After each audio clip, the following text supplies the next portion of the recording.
Hello, good morning, and welcome to this Dawn Busters Taste Challenge. We have two 40% alcohol white rums bottled in the United States. Now, the first one is Boquerón, anchovy, named after Anchovy Bay in Puerto Rico. This is Boquerón Caribbean Silver Rum, introduced in 2016. It's got a real rope tied around the neck and tucked right there.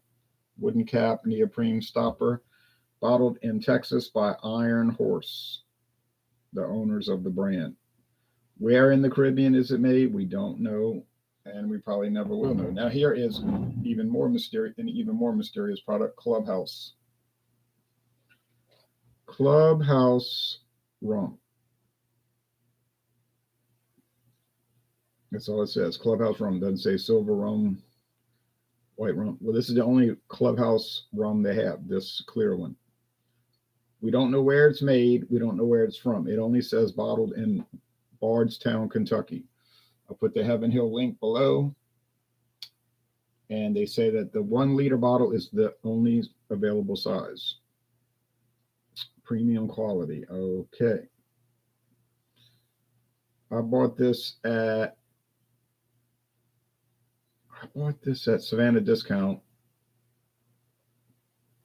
And the liter bottle was $5.99. True story. Clubhouse is a whole line of liquors. Now, they use this name on here, Kentucky Standard Distillers, Bardstown, Kentucky. Okay. If you go to Total Wine and More, they have Clubhouse Gin, Clubhouse Vodka, but they have a different label over there. It's a color drawing of like a clubhouse at a country club with the grass, and the grass is green, and it's like the sky is blue above it. I don't know why they have different formats for this, unless those are the older labels. But they say it was introduced in 2018. The trademark first used in commerce in 2018. Now, possibly it was on the market, and then they acquired a trademark later. Some of these things are out there on the market and they're not trademarked. Now, if you look at this thing here, this bottle, carefully, it says TM trademark. So I'd have to look at the older ones. They might have just had it could just be two different label designs for different purposes. I really don't know. I was at International Market last week, and they didn't have I'm not looking to buy this again anyway. They didn't have the Country Club rum, but they had Country Club gin, a whole bunch of it on the shelves. Still $5.99 for the liter. And they got the vodka with the red label, the gin with the green label, the American blended whiskey with the brown label. It's the same. It's kind of like that with all these different companies that will have like color codes. Vodka always be red, gin will be green, rum will be like blue. This is aquamarine. I don't know why they follow that format. Maybe it's easier for the warehouse to keep it straight, but American blended whiskey usually be like brown and khaki. Or maybe the bar rooms, the restaurants and lounges can keep it straight easier.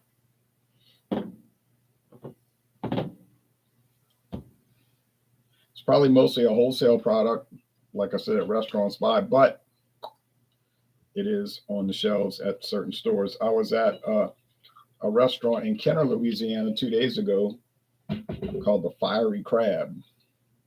They have good food there too. And I was waiting for the food to be ready. I was taking it to go. Oh, nice neoprene stopper.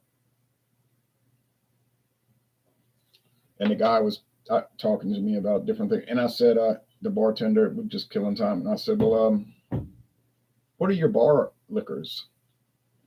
And he said, oh, and he picked it up and he showed me Mr. Boston. Common, well liquor, Mr. Boston. It's been around a long time. It's usually for that purpose. But they do sell it. Walmart just started selling Mr. Boston liqueurs. They got rid of the Kuiper. Don't know why. It could have been a dispute or something. And they cleared the whole shelf out. They were selling them for $5 a bottle. Got rid of all of them. Get them up.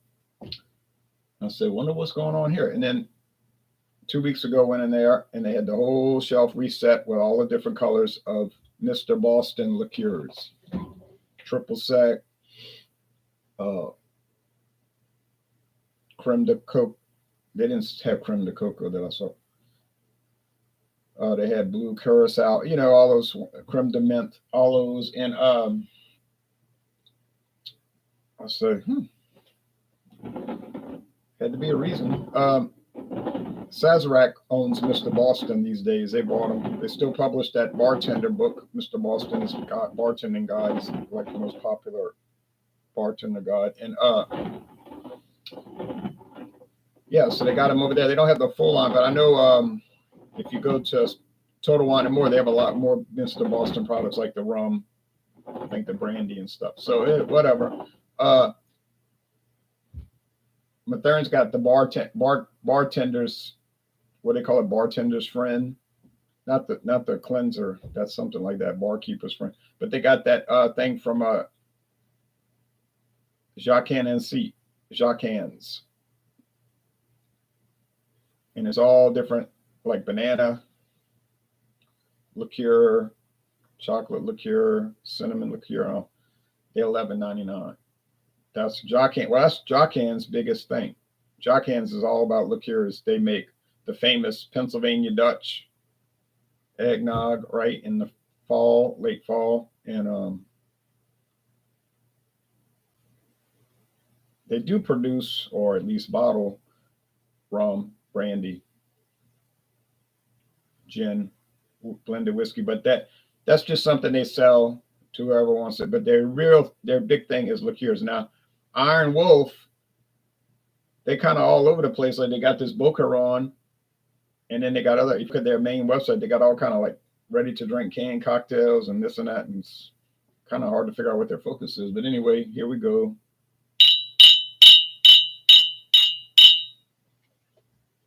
Yes, they're both silver.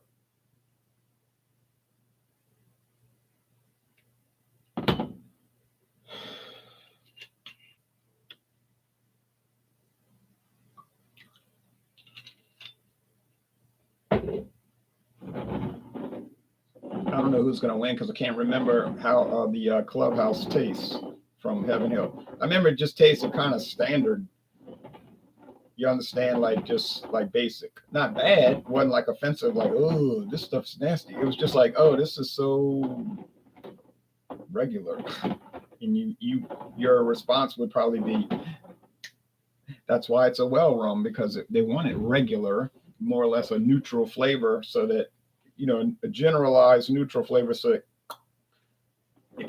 that liter can be used for the highballs, the cocktails, the rum punch, and all of that. That's exactly probably right. Anyone are cheap. You look at some of the advertisements for some of these old products, it'll even talk about that. Like I was looking at ads for oh man, what's that old liquor? It's been around a long time, and I don't know if it's famous or infamous, you know what I mean? But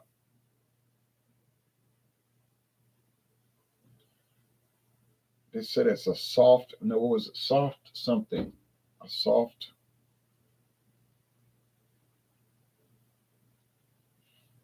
I can't remember what liquor it was.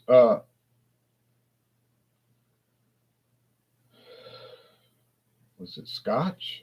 But they were saying, yeah, and it's perfect for cocktails. You don't want anything harsh. You want it soft.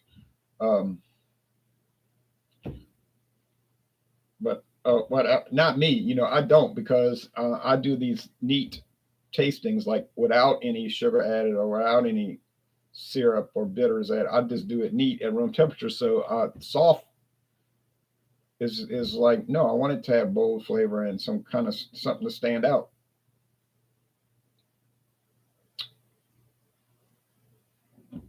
For this purpose. Now, if I was into cocktails, well, it might be a different approach. Okay.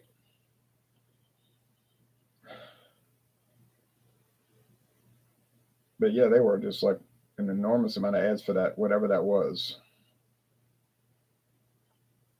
But it was saying the soft blink. I think it was Scotch. But I could be wrong. This smells just like sugar distillate. I mean, you say, well, yeah, that's what it is, sugar distillate. It doesn't smell bad. It's just not remarkable. It's just like there. This has got a sweeter, sugary aroma. Now I know you can't smell sweet, but I can smell sugar cane and I can smell sugar. Go open a bag of sugar, you can smell it. It's like a vegetable substance, a fruit substance. So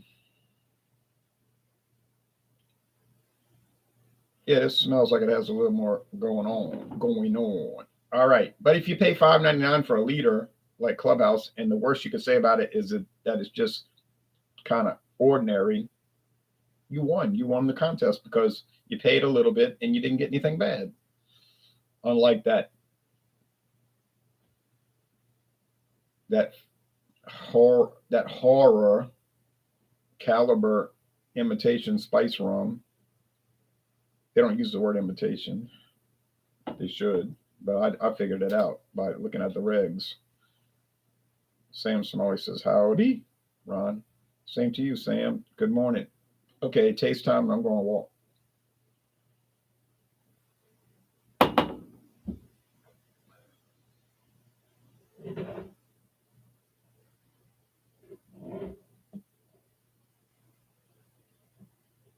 Put them in the picture.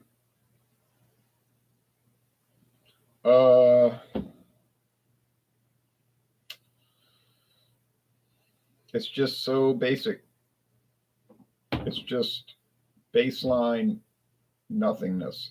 I'm not gonna say it has no flavor. It has a little sweetness, but it's mostly a dry rum. Once again, makes sense, right? Rail rum, well rum,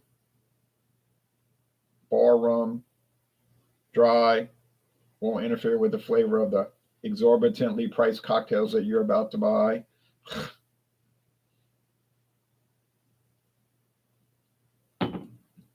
You probably pay more for the cocktail than that whole bottle.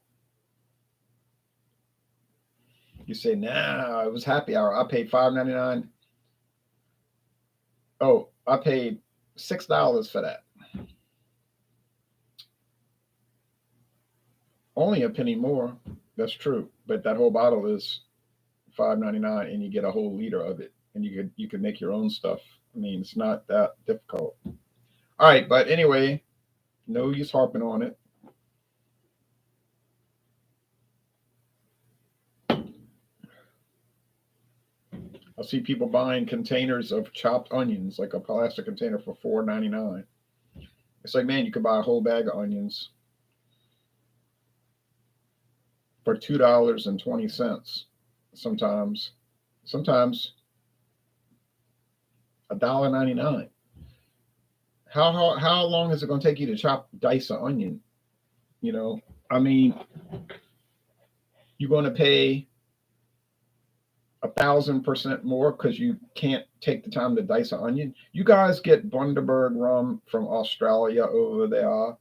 Easily the most popular here. It is a nice dark rum with plenty of variants. Bundaberg.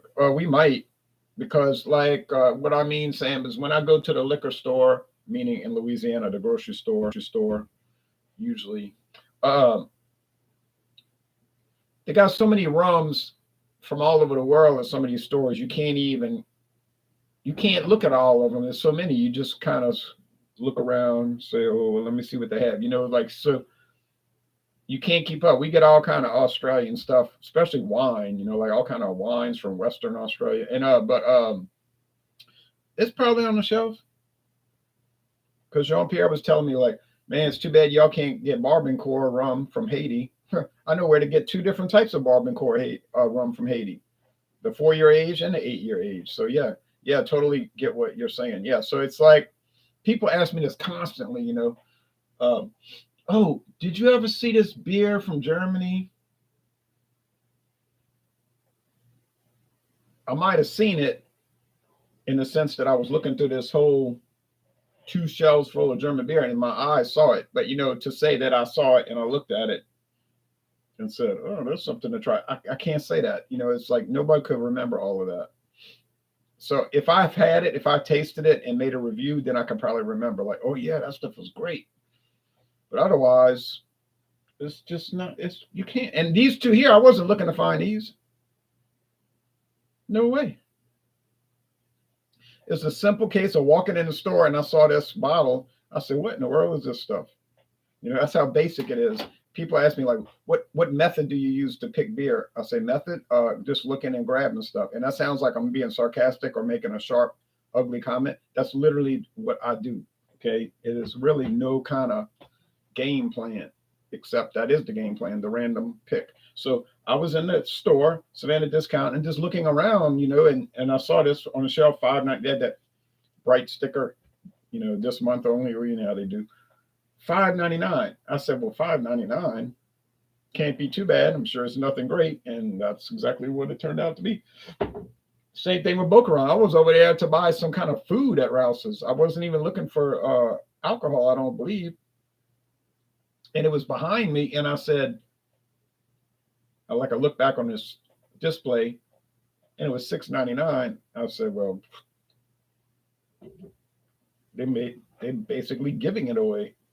So then when you see stuff like that, then you buy. I mean, in my case, when I see stuff like that, I buy it. I don't care what it is or how potentially bad it could be. I just buy it. And usually they're not bad. I mean, there are exceptions. I've bought beers that were unreal. They're memorable though, really. Those are more interesting to review because you can't forget, you can't get out of your head. Sometimes you're traumatized by it, you know, but most of the time it's just like, oh well, it's okay. If you pay a little bit, then you get a little return. But then on the other hand, I paid a whole lot for craft beers, and they weren't even good.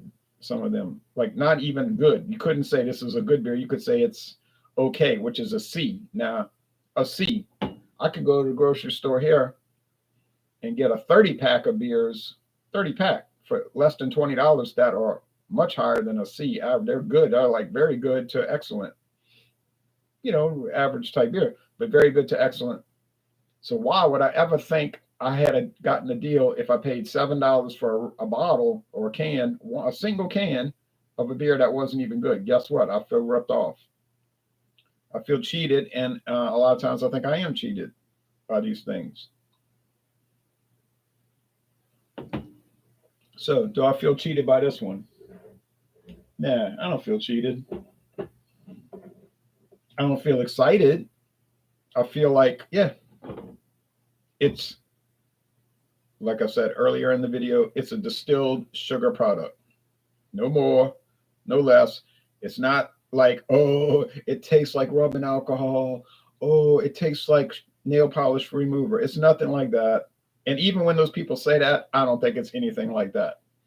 They're just being histrionic, you know, like it's like intentionally hysterical. They know it's not really like that. It's almost like clickbait, you know, on the internet, like they put bombastic things to get you to click on it. And then you read the story and you say, everybody heard about that already? Okay.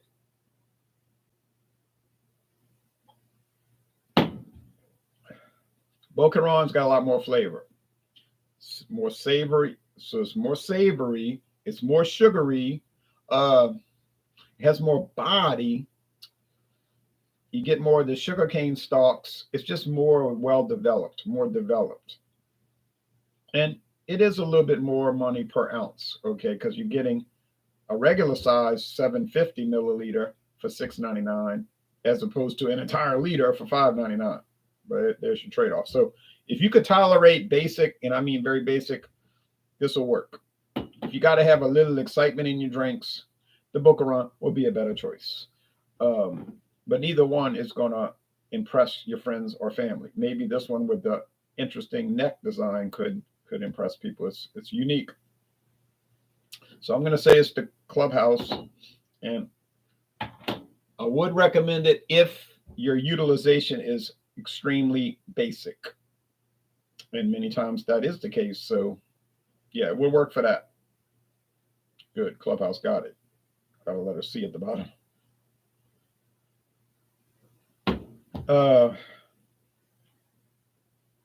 If you want something a little bit more special, like, a little bit more special, yeah, this will work. And rum is kind of all over the place anyway, so it's hard to say what is supposed to be good. But that's definitely good. And it's definitely interesting. And it's most certainly worth the price. And in fact, it's worth a lot more than what I paid. And I looked at prices on the internet. I didn't see anybody selling it for $6.99. No way. There was probably 5 stores around the country, that you can order online, or in some cases you could just order it and go pick it up. If you live in Texas, order it and then go pick it up at the place. So, but they were like $13.99, $13 to $15. $13 to $15. So I don't know how in the world Rouse's was able to get that price down to that low level, but I didn't ask and I didn't care. As long as I got it, I bought it. Didn't buy the coconut flavor, not interested in that, and did not buy the spiced rum because I'm not interested in that. Well, I am a little bit interested in that actually. Those flavorings are kind of nice to deal with, but I got so much to deal with. I got so many rums, so many tequilas, so many mezcals, so many rye whiskeys that aren't flavored. So it's like you can't even keep up. I'm saying this to myself, right? When I'm at the store, you can't even keep up with what you have that's regular. So why would you want to buy now and start getting into flavored rums and spice rums? And the answer I always say to myself is, yeah, I can't do it. It's not worth it. I don't want to get into it. We do the Thunder and Thursdays, but usually Fandango Friday where we do liquors and liqueurs, and that works out fine. I usually do the little bottles, try it. I'll do the sample bottle. Oh yeah, that's interesting. Tastes like watermelon. Makes sense. It's watermelon flavored vodka. Natural flavors. Okay, makes sense. All right, moving on. All right. So anyway, that's that. Bourbon County. Talking about there's Bourbon County Stout. They sent me that shirt for free after the beer was spoiled. Some of y'all remember that in 2015. They had so many bad batches of it. It got spoiled, got infected with bad yeast. People were dumping it out. I didn't dump it out, but I thought it was nasty, kind of, more or less nasty tasting, and it was drinkable but not enjoyable. So I paid $10.99 for that bottle. And the company said, well, would you rather get a refund or a t-shirt? I said, well, I think I'd rather get a refund, honestly. So a week later, I got the t-shirt in the mail. So I asked for a refund. And then about 2 weeks after that, I did get a check, the refund. So they sent me both. So, and the lady says on the phone, well, are you going to try it for 2016? I said, sure, I'll try it. And then try it in 2017, 18, 19, 20, 21, 16, 17, 18, 19, 20, 21, 22. And I'll try it for 23. And they were fine after that. They just had that bad experience where it was spurled. All right, so Laissez-les Bon Temps Relais, a good taste challenge, and we given the victory to the Boquerón, the clear and present winner, which I assume to start with. Moving on to I think it's another Heaven Hill product on Friday. I think it is. I got them all lined up. I can't keep up. It could be Cruzan. No, but it's got to be that Heaven Hill. Oh, well, it doesn't matter. I got Captain Morgan White. I got doggone Ron Rico. I got Palo Viejo. Oh, I got a lot of good white rums coming up. Thank you.